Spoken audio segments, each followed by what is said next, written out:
Hello everyone, this is Shauna, your embedded tutor, coming to you just before we start week 3 of your geometry class. And I just wanted to pop on this week and give you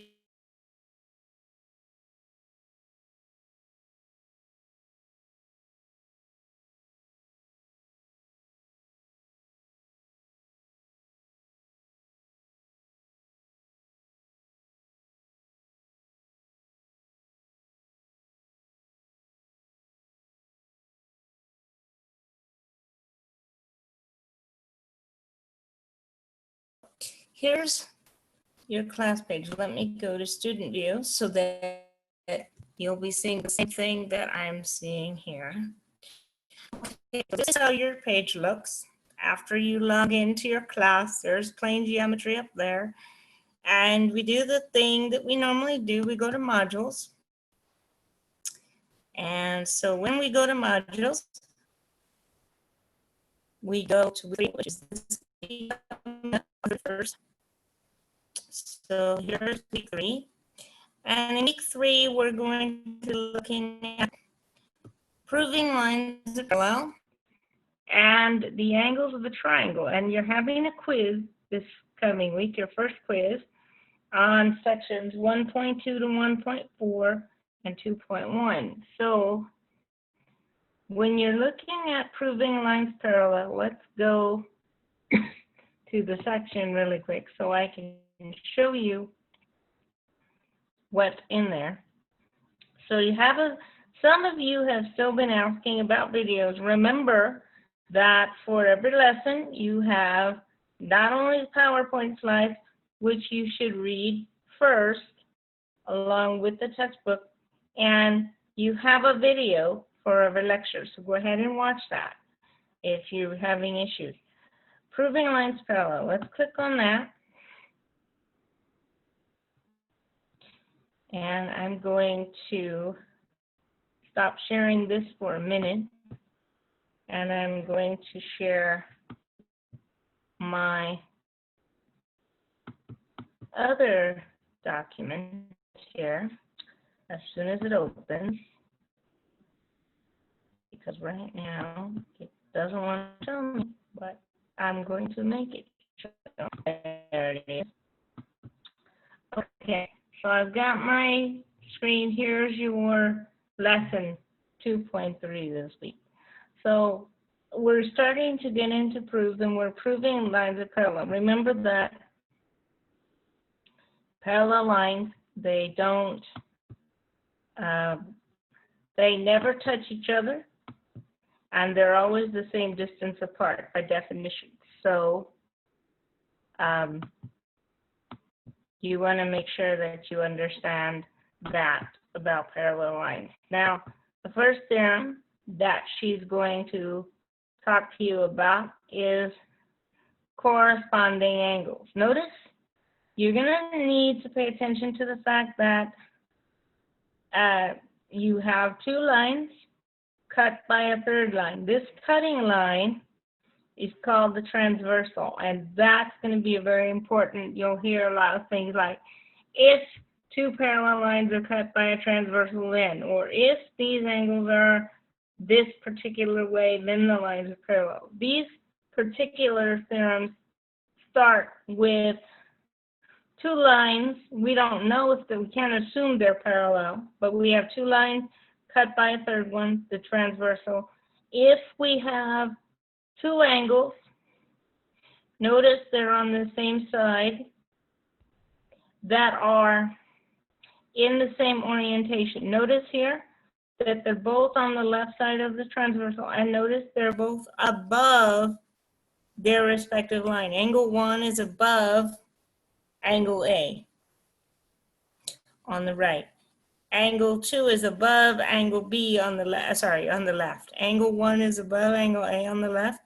Angle 2 is above angle B on the left. And they're in the same relative position. Those are corresponding angles. Then we have alternate interior angles, okay? Alternate, just what you would expect. They alternate on the sides of the line. Interior, where is the interior coming from? Interior is inside the parallel lines. They're between the parallel lines. Those are interior, alternate interior angles, okay? So corresponding are on the same side, same relative position. Interior angles are between the parallel lines. These are exterior. Notice that the angles are not inside the parallel, they're not between the parallel lines, they're on top and below. And again, they're on alternate sides, so these are alternating or alternate exterior angles. Okay, there's a theorem about exterior angles. We have many theorems, but these are some of the ones that you want to pay attention to. Now, notice here, again, 1 and 2, angle 1 and angle 2, interior. Why? Because they're between the parallel lines, A and B, between them, so they're interior. They're on the same side, so we call them same side interior, as opposed to alternate interior. These are same side interior. These angles are supplementary. They add up to 180. If the lines that they are part of are parallel, then the same side interior angles will be supplementary to each other, okay? Again, corresponding angles here. And then we have your examples. So that's what I wanted to make you aware of with this lesson. I'll do the other lesson briefly, but remember, when you're reading lessons for this week, you want to make sure that you pay attention to, am I between the lines that I'm cutting, or am I outside the lines that I'm cutting? If you're between the lines, your angles are between the lines, they're interior angles. If they're not, if they're outside of those lines, they're exterior. If you're in the same relative position, it's corresponding.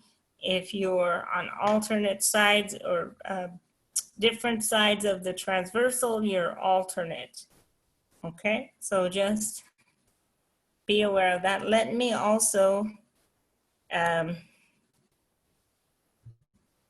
share one that's part of your lesson. Let me bring your Canvas page down and share the screen one more time. So we saw your lesson for 2.3. Let's take a look at the next one after that. It's going to be responsible for this week.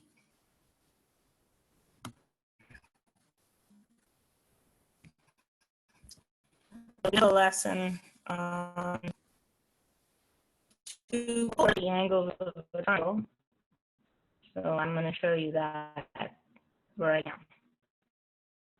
And so one of the things that we create a lot of things with is this idea that in any triangle, doesn't matter what it looks like, as long as it makes a triangle, the sum of all three angles adds up to 180 degrees. You probably know that already, but that's actually one thing that we do pay attention to. And we're going to be talking about the different types of triangles based on the different kinds of angles that we have. So we're going to look at that lesson briefly. Let me just pull it up. Stop sharing this. Pull up the other lesson for you. You may have heard some of these terms if you've had geometry before, or depending on how extensive your instructor's coverage was in Math 60 or Math 80, you may have seen some of these things before. We cover them in more depth, but it's always good. Any prior exposure is always a plus. So this is lesson 2.4. And in this lesson, you have the types of triangles. So we talked about, we talked about scalene, isosceles, equilateral. Pay attention to those three words. Those three words mean something. All three sides of different lengths are scalene. Equilateral, all the sides are the same. Isosceles is the one that can be a little confusing. A triangle in which at least two sides are equal, at least two sides are the same, is isosceles. So if, say, AB and AC are the same, let's say they're 5 units each, and BC is 6 units, this is isosceles because two sides match. If all three sides match, in other words, if it's equilateral, this also fits. Now, what does that mean? A triangle that is equilateral, a triangle where all three sides are the same length, is also isosceles. So every equilateral triangle is also isosceles, but not every isosceles triangle is equilateral. So be careful. Most likely there will be a question like that on your homework. Then we have classifying triangles by sides. This is a diagram of the same thing. Scalene, isosceles, and an isosceles triangle could be equilateral. Then we can also classify by angle, acute, obtuse, and you'll see the other one, which will look very familiar to you. Acute triangles have a sharp bend in them. In fact, 3 of them, all the angles are less than 90. Obtuse, a triangle in which one and only one angle is greater than 90, but less than 180, which makes sense because if it was more than 180, we wouldn't have a triangle because they have to add up to 180, and we need 3 of them, so we can't have that. So these definitions are there for you also. There's more about classifying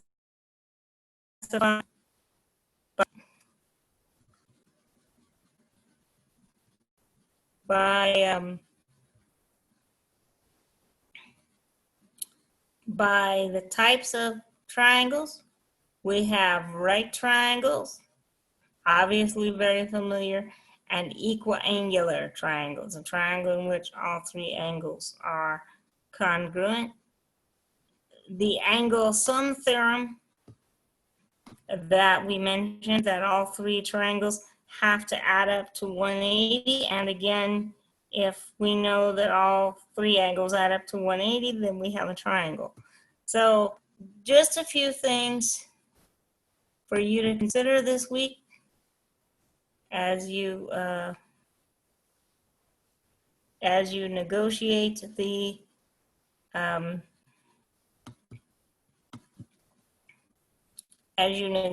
your course. So that's how that goes. And I'm going to, at this point, stop sharing the screen. And I'm going to take us back to our Canvas page. I'm going to get out of my account here. And because I want to show you one other thing. that we're doing that's causing some issues that I just am aware of, and that is, let me go to that, whoops, go to the geometry page. Let me share my screen at this time. Application. Here's my page. Here's my share. Okay, this is my view from my screen, which I'm going to turn this off, but I want to show you one thing here. Because this is something that we had some issues with last week. When you go to module, and when you get ready to submit, because you have a quiz this week, you have a quiz, make sure that you, I'll mention this in the other video also, make sure that when you go to the quiz, you have instructions for your quiz. It's due on the 3rd. It's not open yet, okay? But make sure that you submit the quiz where it says quiz, okay? Don't submit quiz under homework. You have a place, let me show you here. Homework here. If you click on it, it tells you how to submit your homework, okay? And gives you the whole set of instructions. And then further down, you have the rubric, and you don't have the submission yet because it's not, you can put it in, but it's not going to be active right now, okay? But submit the quiz where it says quiz. Submit the homework where it says homework, please, okay? So be aware of that, and I will talk to you very soon, folks. I hope that you're doing well, and Lord willing, I'll talk to you later. Take care. Bye for now.